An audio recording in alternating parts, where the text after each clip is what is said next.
Proposição. Quais são os elementos desta proposição? Quais são as entidades envolvidas aqui? São duas funções FG, um conjunto A, um número real P e mais dois números reais LM. Aí quais são as hipóteses sobre essas entidades? Primeiro, é que esse número P é ponto de acumulação do conjunto A, ou seja, eu consigo me aproximar de P por números do conjunto A. Tá? Por exemplo, ó, você tem que entender isso. O número 0,5, que é 1/2, ele é ponto de acumulação do conjunto dos números naturais? Eu posso me aproximar do número 1/2 dentro do conjunto dos números naturais? Não posso. Tão próximo de 1/2 quanto eu queira, há um número natural?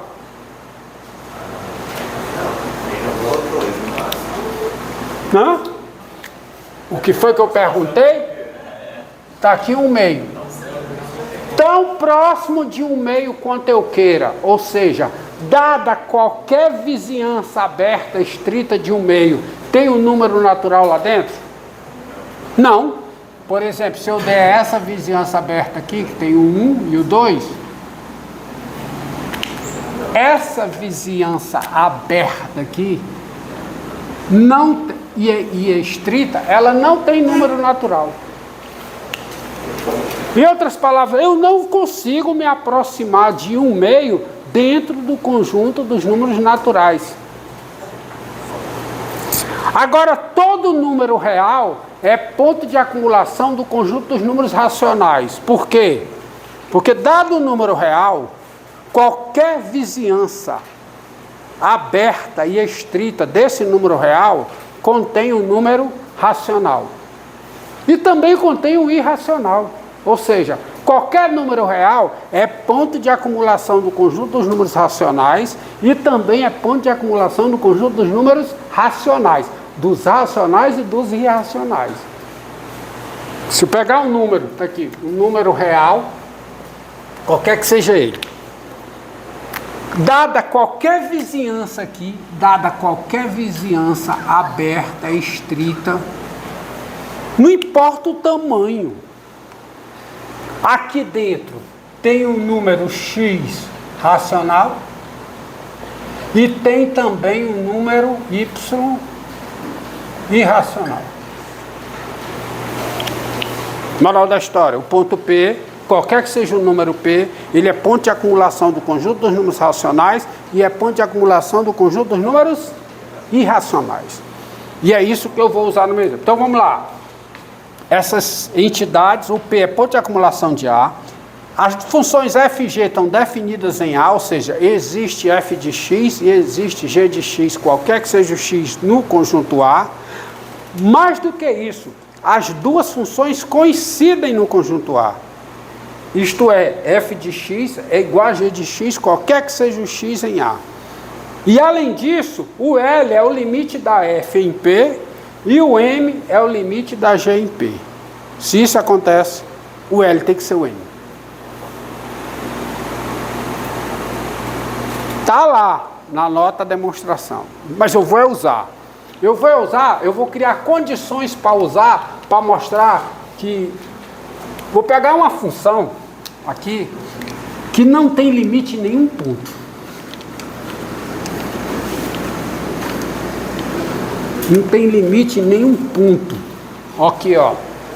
Você considera a seguinte função. Está aqui. Seja... Está gravando, meu filho?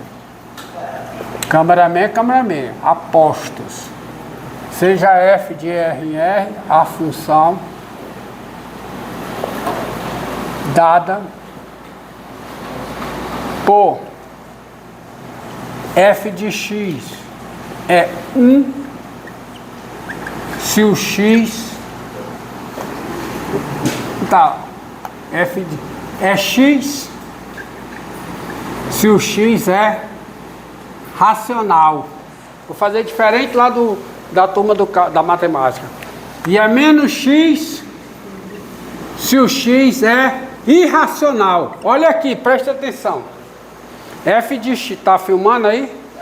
f de x é x se o x é racional. E f de x é menos o x se o x é irracional. Quem é o gráfico dessa função, antes de tudo? O gráfico dessa função são duas nuvens de pontos. Porque se o x é um número racional, o ponto x f de x é o ponto xx, ou seja, o ponto do gráfico de abscissa x, ele está na bissetriz do primeiro e do terceiro quadrantes. Mas por que eu desenhei pontilhado? Porque a bissetriz do primeiro e terceiro quadrantes não é gráfico da função. O que eu disse é o seguinte: o ponto do gráfico de abscissa x, sendo x racional, ele está em cima da bissetriz, porque quem é f de x? Quem é? É x quando x é racional. Então, se x é racional, o ponto do gráfico é o ponto x, x. Aí está nessa reta. Mas se o número x é irracional, quem é o ponto do gráfico correspondente a um número real x que é irracional? Quem é? É x menos x. Então, onde é que está esse ponto do gráfico? Está na bissetriz de quem? Do terceiro e... terceiro não. Do segundo e quarto quadrantes. Ou seja, o gráfico dessa função são duas nuvens de pontos. O gráfico, quando eu ando na reta, os pontos do gráfico ficam oscilando de uma reta para outra. Essa reta todinha não é o gráfico, ela contém pontos do gráfico. Essa outra também não é gráfico, ela contém pontos do gráfico. Eu afirmo para vocês, dado P diferente de zero, não existe o limite de f de x com x tendendo a P. Por que não existe? Vai ser essa proposição. Seja P um número diferente de zero. E a demonstração vai ser a demonstração por absurdo. Seja P um número diferente de zero. Olha aqui, ó. Seja P um número real, mas diferente de zero.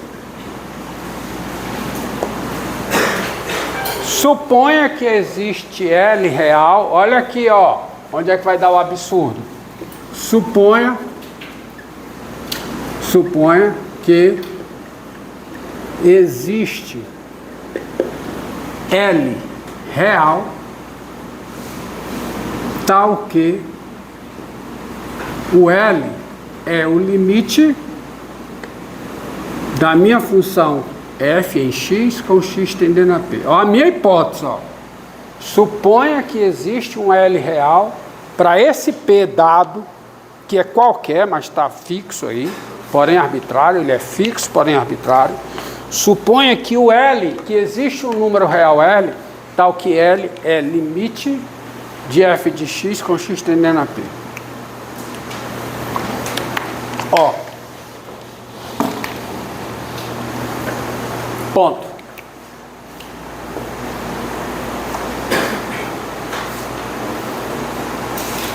Seja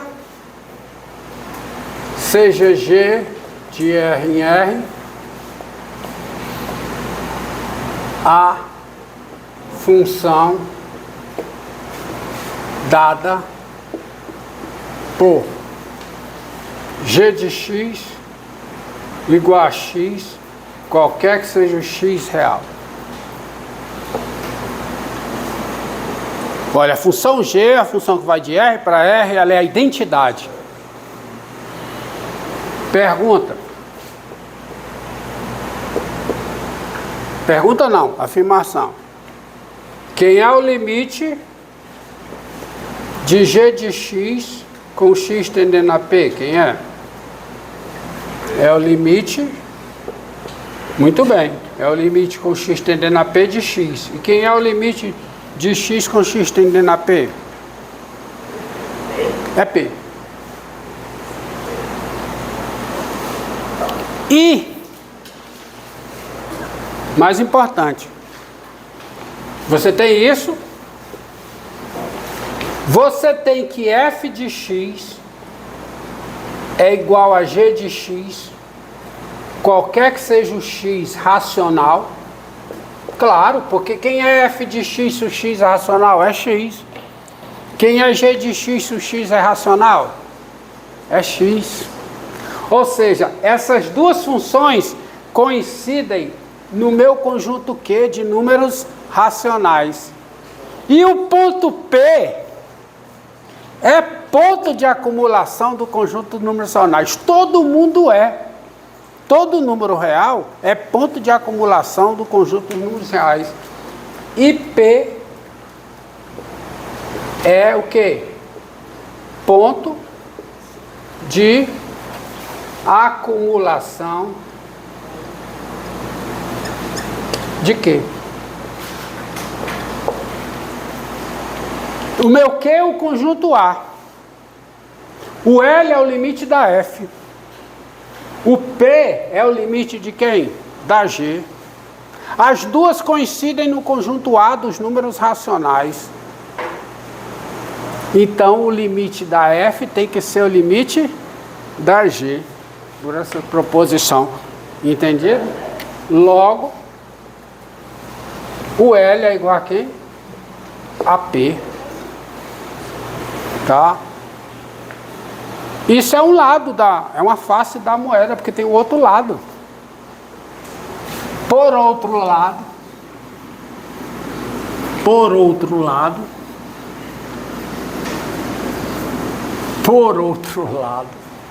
agora vem o outro lado, ó, que vai dar o absurdo. Ó. Por outro lado, sendo H de R em R, a função, preste atenção aqui que vai sair o absurdo, a função dada por H de x igual a menos x, qualquer que seja o x real, ó quem é H, H de x é menos x, qualquer que seja o x real, tem-se três coisas. Primeiro, quem é o limite com x tendendo a P da H de x? É o limite com x tendendo a P de menos x. E quem é o limite de menos x com x tendendo a P? Menos P, claro. Isso não é. Segundo, a f de x é igual a H de x, qualquer que seja x pertencente ao R menos Q, que é o conjunto dos números irracionais. Não pertencer a Q é pertencer a quem? Ao universo menos Q. Quem é o universo numérico do cálculo? Quem é? Os reais. Então, se não pertence a Q, é porque pertence ao universo de Q, que é os reais, menos Q. Então, a função f coincide com h nesse conjunto. Só que o P também é ponto de acumulação do conjunto dos números irracionais. Ó, mesma situação, ó. IP é ponto de quê? De acumulação do conjunto dos números irracionais. Conclui logo o limite da H tem que ser o limite da F, ou seja, o L tem que ser igual a QA menos P. Mesma conclusão. Isso pode acontecer?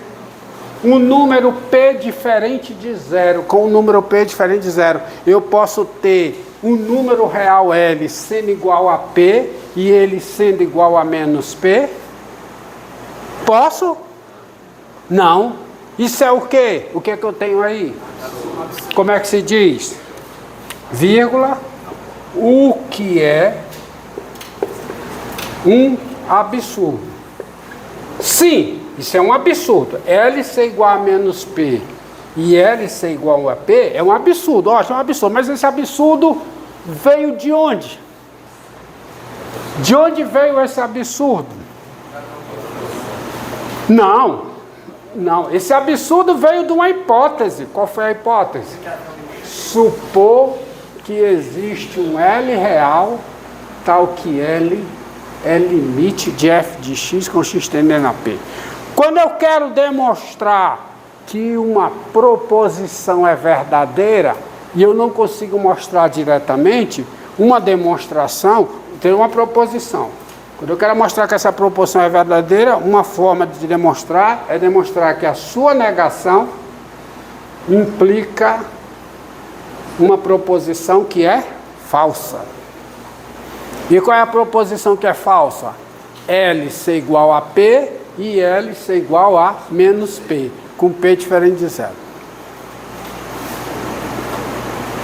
Então, tá certo? Então, se isso aqui não pode ocorrer, isso aqui é falso. Então, a sua negação é verdadeira. E o que é a negação de existe L real, tal que L é igual ao limite de f de x com x tendendo a P? Qual é a negação disso? Qual é? Portanto, não existe. Portanto, qual é a negação de existe? Qual é? Portanto, não existe L real, tal que o L é igual ao limite de f de x com x tendendo a P. Ou seja, se o P é diferente de zero, não existe número real que seja igual ao limite de f de x com x tendendo a P. Ou seja, não tem um limite. Porque para ter um limite precisa ser um número real. Ora, se não existe número real tal que L, então não tem um limite. Mas eu fiz para P diferente de zero. E para P igual a zero? Para P igual a zero tem. Agora eu vou deixar como exercício para vocês mostrar que, nesse caso, o limite de f de x com x tendendo a zero é igual ao f de zero. É verdade. Ou seja, essa função, ela só tem limite num ponto. Qual é o ponto? Ponto zero. Só tem limite num ponto, que é o ponto zero. Tá? Encerra aí, garoto. Por hoje acabou.